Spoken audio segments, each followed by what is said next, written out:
กลับมาอีกครั้งเนาะกับคอนเทนต์การรีวิวเน้นเดอร์ลอยหรือว่าแกะกล่องดอยอีกแล้วเนาะ คิวของมื้อนี้จะเป็นน้องอุรากะเนาะโอชาโกะจากเรื่อง My Hero Academia เนาะเป็นนางเอกของเฮานั่นเองเนาะรับตัวละครนี้ก็เป็นตัวละครที่หนึ่งในตัวละครที่เฮาเมนเนาะในเรื่อง My Hero Academia ด้วยคาแรคเตอร์ดีไซน์แล้วก็ด้วยพลังเนาะอัตลักษณ์ของน้องสามารถเฮ็ดให้วัตถุหรือว่าทุกสิ่งทุกอย่างเนาะที่น้องสัมผัสแบบสามารถไล่แรงโน้มถ่วงได้เนาะที่สำคัญเนาะซีซั่นหลังๆเนาะซีซั่นล่าสุดเนาะน้องจะมีบทบาทสำคัญมากๆเลยเนาะในเรื่องสำหรับไผ่ที่บ่ทันได้เบิ่งก็สามารถไปตามเบิ่งได้เนาะสำหรับ My Hero Academia เนาะเป็นอีกเรื่องเลยที่แนะนำเนาะครบรสอีหลีเดี๋ยวเข้าไปแกะเบิ่งด้านในนํกันเนาะว่าปล่อยของน้องอุรากะเนาะจะมีพาร์ทหรือว่ามีลูกเล่นอีหยังมาเนี่ยเนาะวาร์ปมาเบิ่งกันที่ตัวกล่องเนาะคิดว่าอันนี้เป็นแบบตัวกล่องดีไซน์ใหม่เนาะเพราะว่าปกติซื้อตัวละครจะอยู่รวมๆเนาะกล่องซื้อภาษาญี่ปุ่นเนาะแต่ว่าเอาซื้อตัวละครมาใส่กล่องใส่แบบนี้เลยเนาะก็รู้สึกว่าเป็นอย่างที่ใหม่แล้วก็เก๋ดีนี่ FYI นิดนึงนะสำหรับคนที่แบบมีคำถามหรือว่าได้ดอยใหม่ฮีโร่มาให้กันเนาะแล้วก็อาจจะมีกังวลเกี่ยวกับเรื่องนี้เนาะก็คือโลโก้ของ Good Smile Company หายไปเนาะหลายคนอาจจะตกใจว่าถือของปลอมบออย่างประมาณนี้เนาะซึ่งที่จริงแล้วมันโมเมนต์เนาะดอยซีรีส์ My Hero เนาะของแท้เนาะจะบ่มีโลโก้ Good Smile อยู่นี่เนาะเป็นเวอร์ชันซีรีส์เนาะก็คือพวกประมาณนี้เลยเนาะพวกอุรากะเดกุปาคุโกอย่างประมาณนี้เนาะอยู่ในไลน์ของซีรีส์ My Hero เนาะเพราะว่าอันนี้จากที่ไปรีเสิร์ชข้อมูลคร่าวๆเนาะบ่แน่ใจว่าเข้าใจถึงบ่ก็คือทางบริษัทผู้ผลิตนะน่าจะไปโคกับอีกบริษัทหนึ่งเนาะได้ให้แบบดีไซน์ของกล่องเปลี่ยนไปก็จะบ่มีโลโก้กูสมายอยู่มุมขวาแบบนี้เนาะคือกับดอยทั่วไปแต่ว่าตามที่เห็นในดอย My Hero เนาะของเวอร์ชัน The Movie เนาะจะมีโลโก้กูสมายอยู่นี่ปกติอาจจะเป็นเพราะว่าบริษัทผู้ผลิตเป็นอีกบริษัทหนึ่งเนาะเป็นประมาณนี้สำหรับดีเทลของกล่องเรื่องดอย My Hero เนาะเดี๋ยวมาเบิ่งรายละเอียดที่ตัวกล่องนำกันเพิ่มเติมเนาะกล่องก็จะเป็นประมาณนี้ทางด้านหน้ามีชื่อเรื่องเนาะ My Hero Academia ด้านข้างก็จะเป็นประมาณนี้เป็นแอคชั่นของเรานั่นเองเนาะชื่อมาเบิ่งด้านหลังก็จะเป็นแอคชั่นของน้องเท่ากันเนาะก็คือจะมี2หน้ามาให้เปลี่ยนอันนี้หน้าปกติเนาะที่มากับตัวดอยแล้วก็จะมี additional 2หน้าเนาะมาให้เปลี่ยนแล้วก็ที่สำคัญถ้าไผ่ได้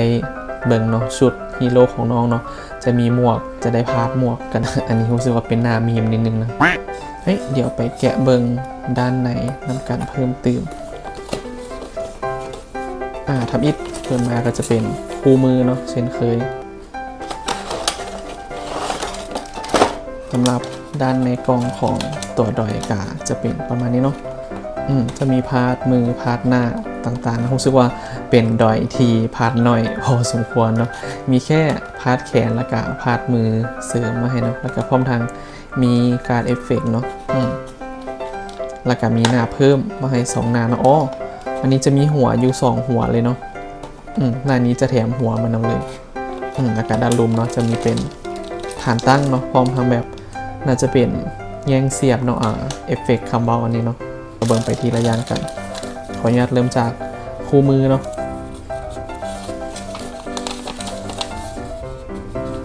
จากที่คิดเนาะเนื่องจากว่าพาร์ทน้องหน่อยเนาะคู่มือกับบริมีอย่างหลายเนาะมีแค่3หน้าแบบนี้เนาะถ้ามันจะเป็นฐานตั้งเนาะสแตนดาร์ดเลยเนาะส่วนหลายฐานตั้งของดอยกาจะเป็นแบบนี้เนาะจะเป็นฐานสี่เหลี่ยมแล้วก็มีแยงเสียบไว้ยึดดอยกับฐานเนาะจะเป็นแบบ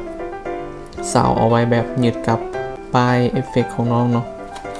ถัดมาเบิ่งในส่วนของตัวดอยน้ำกันเนาะขออนุญาตแกะแป๊บอันนี้ก็จะเป็นตัวดอยเนาะน้องโอชาโกะเนาะรู้สึกว่ารายละเอียดแบบออกแบบมาดีเลยเนาะทั้งการลงสุดสีเงาสีต่างๆแล้วก็รายละเอียดดีเทลของหน้าเนาะมีแบบดีเทลแก้มแดงๆของน้องนี่นะเนาะมาพร้อมกับทรงผมบล็อกเนาะรายละเอียดสีผมกาดีอยู่นะรู้สึกว่าโดยรวมรายละเอียดค่อนข้างดีเลยเนาะ ทบจะบ่เห็นตำหนิเลยนะจะเป็นประมาณนี้สำหรับดอยอุลากะอันนี้จะเป็นชุดฮีโร่ของน้องเนาะแต่ว่าในอนาคตภาวนาให้ทางครูสมัยของปณีหันออกดอยน้องเวอร์ชันแบบเป็นชุดนักเรียนเนาะยูนิฟอร์มของชุด UA นะนั่นก็รู้สึกว่าถ้าเป็นชุด UA ออกมาก็น่าจะสวยดีถัดมาเบิ่งในโซนของพาร์ทหน้าเสริมของน้องเนาะจะมีมา2หน้านำกันเนาะหน้าทบิดจะเป็นหน้ายิ้มสดใสแบบนี้เนาะรายละเอียดดีมากแบบใส่ใจแม้กระทั่งขนตาหน้าที่2จะเป็นแอบคล้ายๆหน้ามีมนิดนึงเนาะมาพร้อมกับหมวกการกระทบของน้องเนาะแบบแถมผมทั้งหลังเนี่ยมานำอะปกติจะแถมแค่หน้าแบบนี้มาเนาะแต่ว่าน่าจะเป็นจุดขายของตัวละครนี่เนาะแบบที่แบบมีหัวที่สำหรับใส่หมวกเก็ตแล้วทุกคนว่าเป็นยังก็จะคือแบบแถมมา2หัวเลยเนาะก็คือหัวนี้จะเป็นหัวสำหรับใส่หมวกเลยเนาะเดี๋ยวลองแกะให้เบิ่งก็คือเฮาบ่สามารถเอาหมวกของน้องนะมาใส่หัวออริจินอลของน้องได้เนาะเดี๋ยวลองใส่ให้เบิ่งมันจะเป็นแบบคนละทรงกันเห็นบอกถ้าเอาหมวกมาใส่หัวออริจินอลของน้องนะหัวทำอิฐของน้องนะมันจะบ่สามารถใส่ได้เนาะเนื่องจากว่าหัวทำอิฐของน้องเนาะแบบทั้งข้างเนาะทั้งข้างหัวทำอิฐของน้องมันจะมีวอลลุ่มออกมานิดนึงก็คือให้แบบบ่สามารถใส่หมวกได้แต่ว่าหัวที่2เนาะที่เสริมมาเนาะสังเกตได้เลยว่าจะบ่มีแบบวอลลุ่มทั้งข้างเนาะคือจะเป็นหัวสำหรับใส่หมวกจึ๊บเข้าไปได้แบบนี้หรือว่าอยากเปลี่ยนหน้าก็ได้เนาะในเวอร์ชันที่ยิ้มกุ้มกิ่มอยู่เนาะจึ๊บเอาหน้าใส่ไปแบบนี้แล้วก็ตัดด้วยหมวกก็จะได้ประมาณนี้อันนี้สำหรับคนที่มีนะอยากให้แคร์ฟูลเรื่องหัวของน้องเนาะก็คือแบบน้องมี2พร็อพ2หัวเนาะก็คือ